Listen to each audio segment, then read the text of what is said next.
Hello friends, I hope you are doing well. Today we will talk about how to fix or how to solve the problem of offline on the application of Chatbot AI Nova. You click on settings.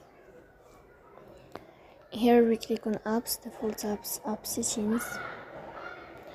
On above you will search for Chatbot AI Nova. Here we click on first stop and you will click OK. Then you will enter to storage. Here you will click on clear cache. In the end you will turn off your phone and you will wait a moment to restart your phone again to fix that problem. So that's all. Don't forget to support us by like and subscribe. See you next time in another video, and thank you for watching and your